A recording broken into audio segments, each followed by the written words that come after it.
Joining us now to break down the developments from the weekend is Bruce LeVell, a longtime advisor to President Trump and a surrogate for the Republican National Committee.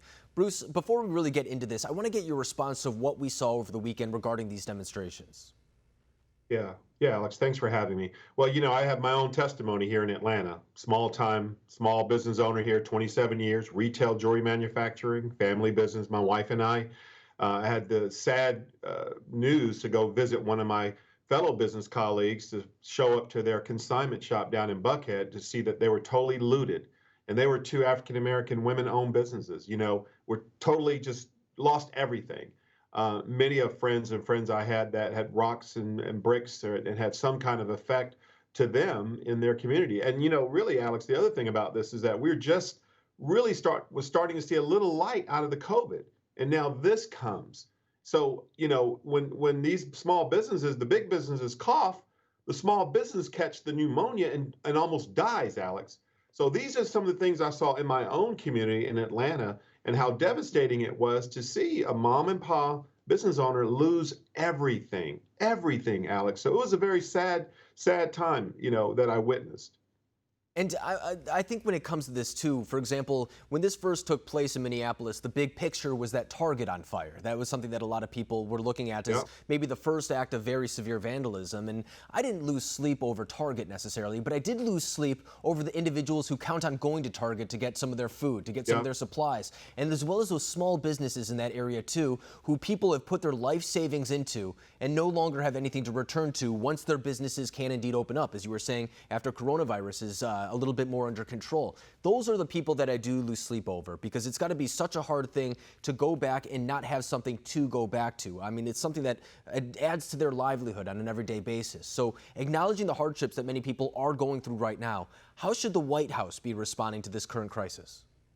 Well, you saw the president's speech when he was at SpaceX. He addressed it quick. Here's something that's very interesting too, Alex, which I'm so glad that the president took swift action, is right out the gate, he got the DOJ and FBI involved, where previous administrations, they kicked the can, Alex.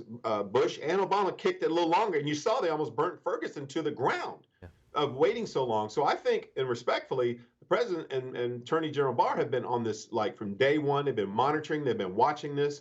He's had a call today with the governors. He challenged them. It got a little uncomfortable for some about, being a little too weak. Weak being we should never set a standard, Alex, to allow water to be thrown on officers. You saw those videos that went viral in New York where they were just constantly being thrown water on, immersed with water. Everybody's, oh, it's just water. No officer, no public safety officer should ever have water or any projectile thrown at them. Case in point here, everyone comes out quiet, peacefully protest. The first projectile hit to the officers, boom, shut it down, show force. If you have to throw a little tear gas to get people's attention, disperse it, lock it down quick, bring your troops in. Do not let it escalate. And that is what happened to some of these cities.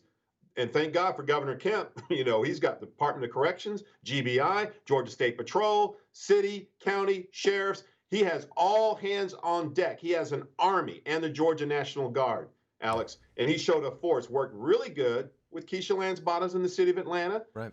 And you see, we locked it down quick.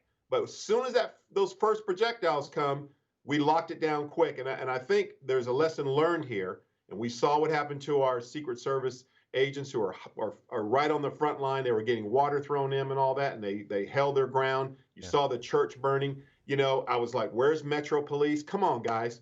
This is a community. This is an American situation. This isn't a Democrat. This is a Republican. This is a human movement. No, I think you're exactly right. And for example, on the other side of that argument, I was in Los Angeles covering this over the weekend. And from the very beginning, there was a very hands-off approach. And we saw cars being burned earlier in the day. And that was a mentality that continued throughout the night because there was no ever time where the police put an end to it. They essentially told protesters that they were accepting it. And then up in West Hollywood, an area that is a little bit more high scale, prestigious. I mean, it was fire after fire after fire, looting after looting after looting. I mean, it was complete anarchy. There was no police presence instance. And even when I did talk to police, they were waiting for the National Guard to come in, but the National Guard wasn't getting there till around midnight. So even they were frustrated a little bit because they didn't have the support that they needed. But when it comes to this issue in the big picture, I mean, there is an issue to be had here about police brutality, about the way that many blacks in this country feel that they are being treated as a result of this system. What can our elected officials do to address those concerns? Well, this is something, I'm a constitutionalist, Alex. I believe we're the people by the people. But I will tell you, the strongest component you could have in your community is being involved with your faith-based community. And I know this works, faith-based community, your small business, we all come together. Alex, in my phone right here, I have probably 40, 50 police chief in terms of city police officers that I've engaged and all the business people. We have connectivity with our community. It's really for us. It's not really to put it on the doorstep of the president, the governor, or the state house senate in your district. Is we the people by the people, govern ourselves, take care of our neighbor, watch over our neighbor, take care of our families, take care of our community, our church. All those components come together are who we are as a community. So I think, the pushback is to try to put it all on, the government is to push back. Government is public safety infrastructure. Yes. However, personal responsibility, we the people, by the people. Alex, I came to this town with $35. $35 in 1988. My wife and I built a beautiful business.